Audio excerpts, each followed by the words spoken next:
It's a competition for the strongest of the strong that's been around for 700 years.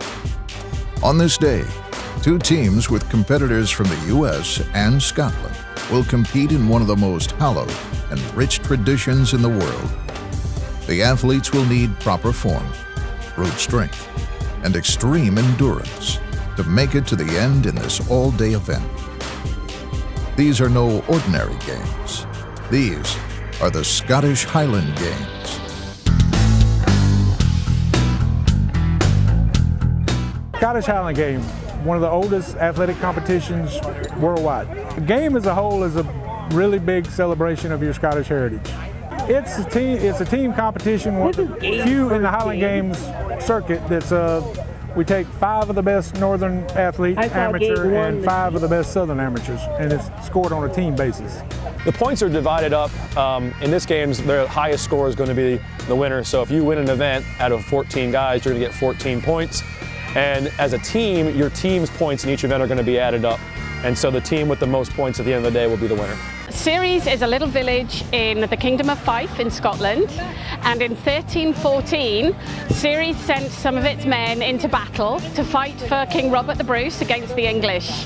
And after the success in the battle, Robert the Bruce granted the village a royal charter to hold an annual fair and games and to celebrate the safe return of the men from the battle. And so we've been holding the fair ever since for 700 years. 2014 is our 700th anniversary, and it's always held at the end of June with all the heavyweight events like you can see here today. So you could say we're the grandfather of all Highland Games in the whole world. I was a track and field athlete in high school and college. This is actually my 23rd year of throwing track and field, and I coach track and field today. In 2001, September 11th happened, and a buddy of mine had a football game that was canceled, and so we went to the Charleston, South Carolina Highland Games. And that Saturday we decided that was going to be something we wanted to try, and went out there and threw and loved it, and threw that games for the next 2 or 3 years, and then started spreading out, and I've done as many as 20 games in one season. If you're Scottish and normally if you got any size to you, once you ever find it, you've got to compete.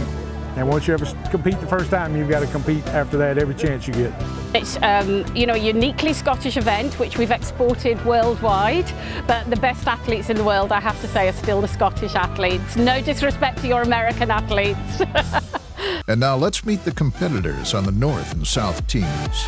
Shane Sutherland, Travis Gordon, Kevin Becker, Neil Elliott, Fraser Ewan, Willie Faulkner, Isaac Burgess, Nick Kahanick, Matt Hand, Jeff Katz, Chuck Casson, Lauren Coulthard, Kyle Randall, Craig Nicholson. I like long walks on the beach, poems, puppies, Apparently, and the magic this favors novels. 7.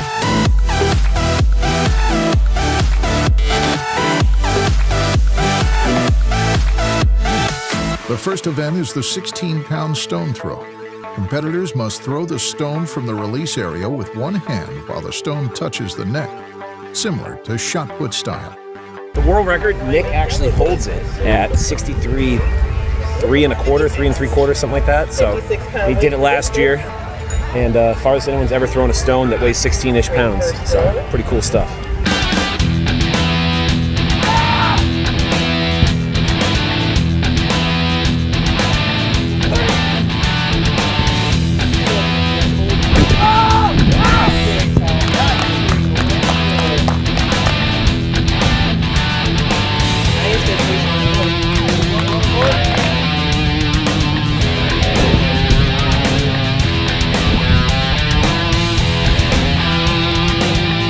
Ah!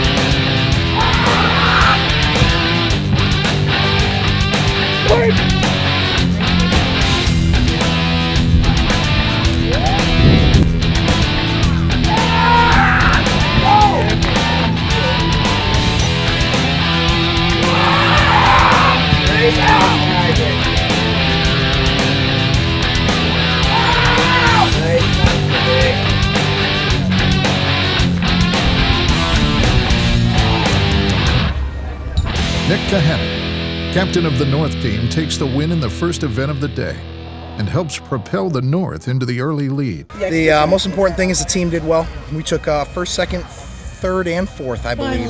So the team did really well on that. That's what I was kind of hoping for.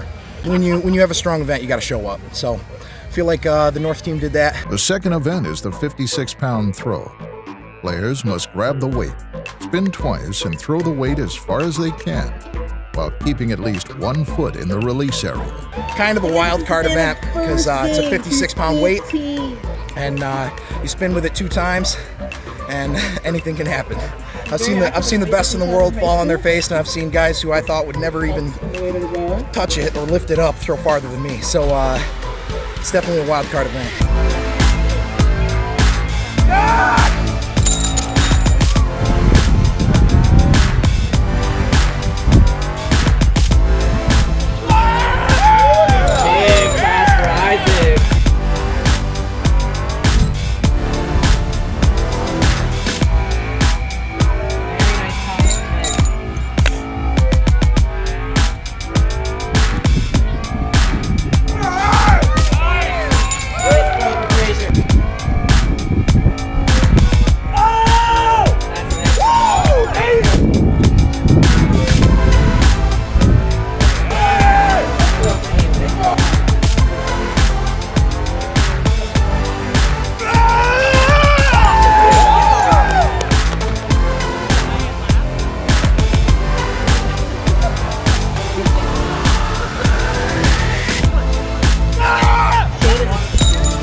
Becker gets the first win of the day for the South team.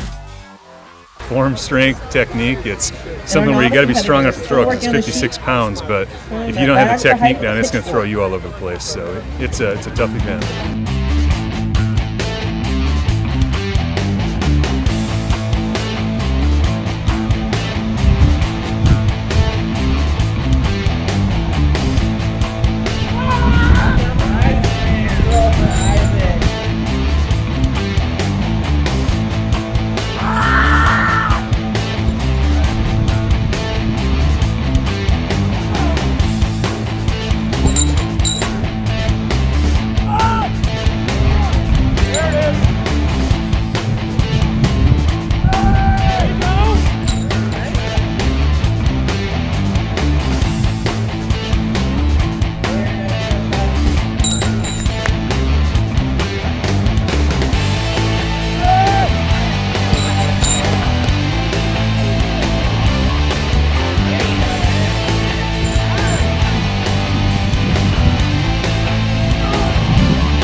It went really good. First 2 throws were kind of off for me, but a 78-foot throw is right in line with where I should be. Generally, if I'm under 80, it's a bad day, but I'll take it today because everybody was kind of having an off day. I was really pleased with that. I had to really open it up on the last one because I was in second until my final throw to somebody who could very well beat me. There's 4 guys here in this event that could have won this and could win overall, actually. And so for me to be able to take first in this is real awesome.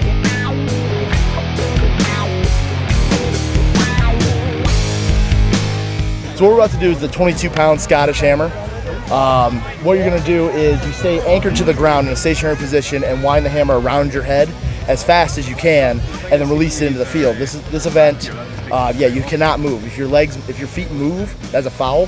So you'll see guys with these long blades on their feet, and what they'll do is they'll anchor you into the ground, and you're able to lean back while a 22-pound hammer is pulling you in the opposite direction. You'll see guys use pine tar and spray tacky so it stays in their hands so you can go a little bit faster. This is a real exciting event. The Scots are really good at this event.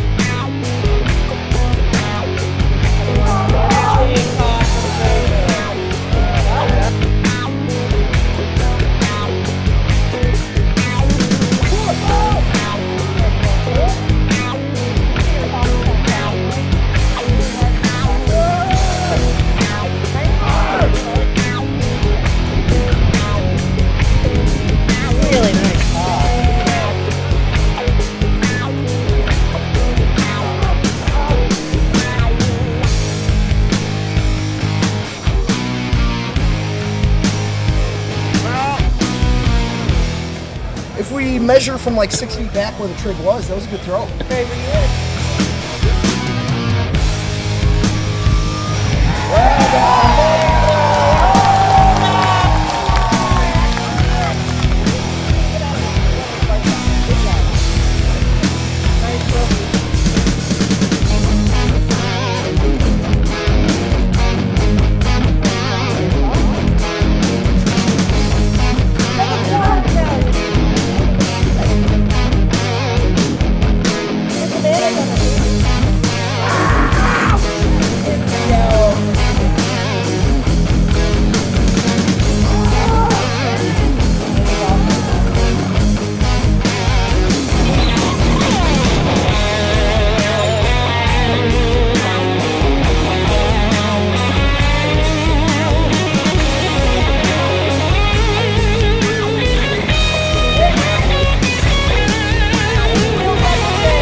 Kyle Randalls gets the win for the North team, and after the event requests extra throws in an attempt to set a new record in the 22-pound hammer throw.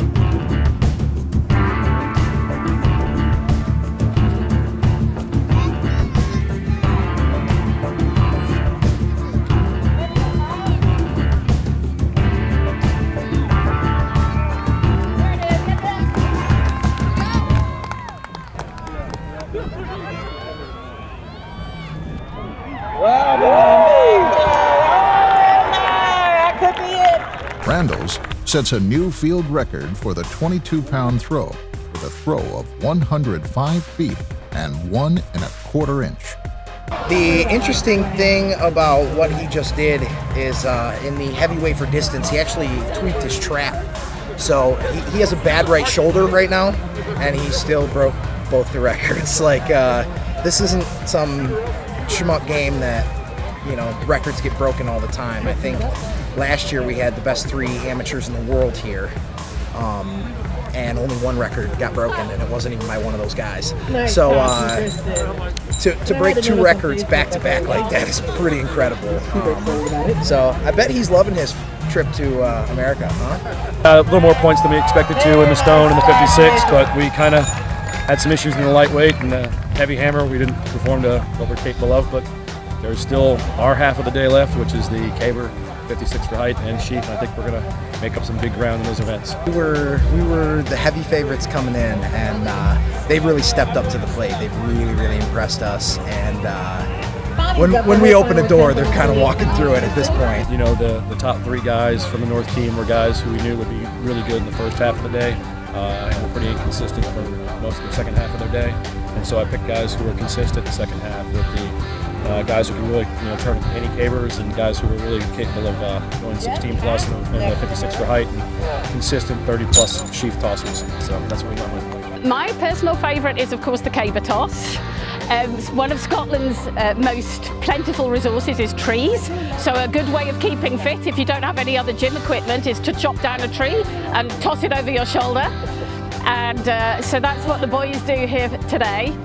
And it's quite a massive trial of skill and strength, and there isn't any way to practice for it except by getting a tree and throwing it. The next event is the most recognizable of the Scottish Highland Games, the caber toss.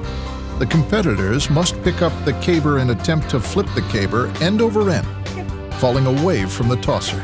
The goal is to set the caber to land as close to the 12 o'clock position as possible. If the caber doesn't flip over, points are awarded based on the maximum vertical angle the caber went.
Fraser Ewan from the South team appears to have sustained an injury during his attempt, and on this day, the caber would seem to be unbeatable.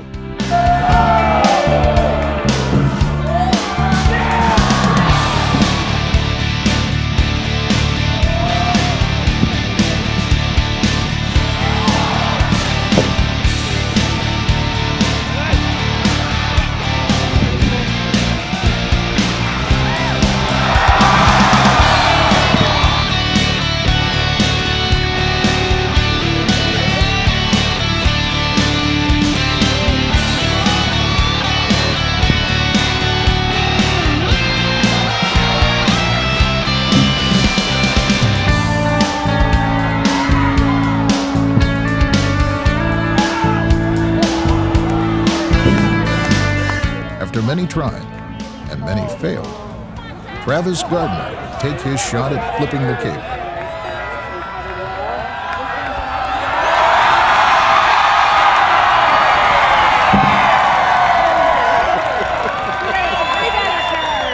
It feels good considering no one last season turned it either, so good deal, good deal. Even though it wasn't a great 12 like I normally turn, but it was a turn nevertheless.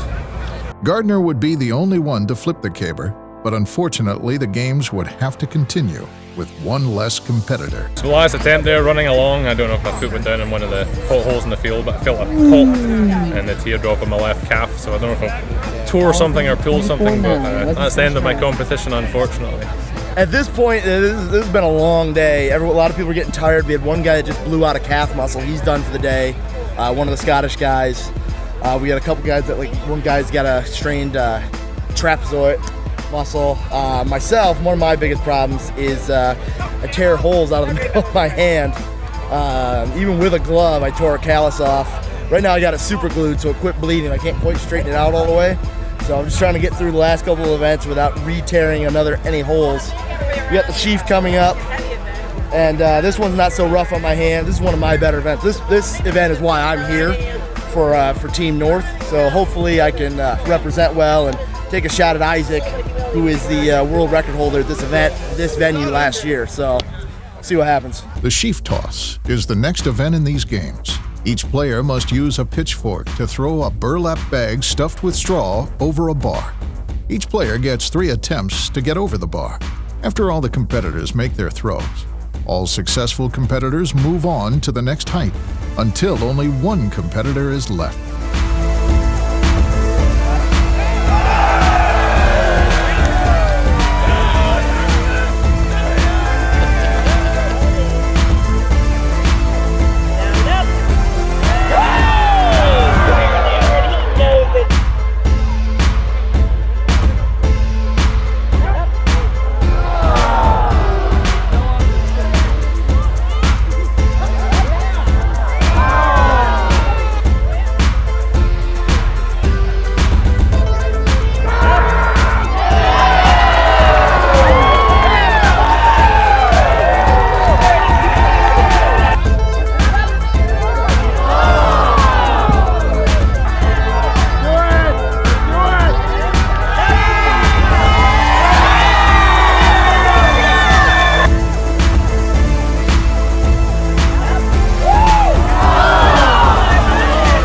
The South team was expected to dominate this event, but in the surprise of the day, the North would come out on top. They have the world record holder in the sheaf on their team, so we were kind of assuming that we would get, hopefully second and third, and we have a couple of surprise sheaf throwers, and their 2 best sheaf throwers kind of didn't show up at a good time, and 4 of our guys did. So they told us that they were going to take first, second, and third, and we just took first, second, third, and fourth. I'm looking like a genius right now. After a long, grueling day, the final event of the day is the 56-pound throw for height.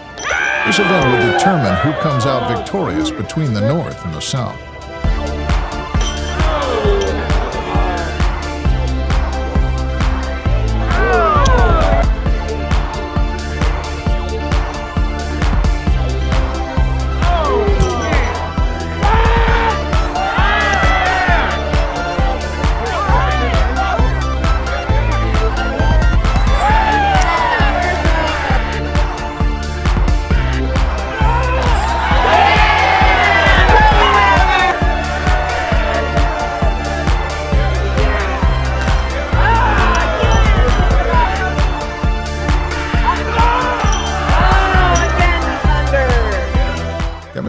Would win the last event of the day with a top height of 16 feet.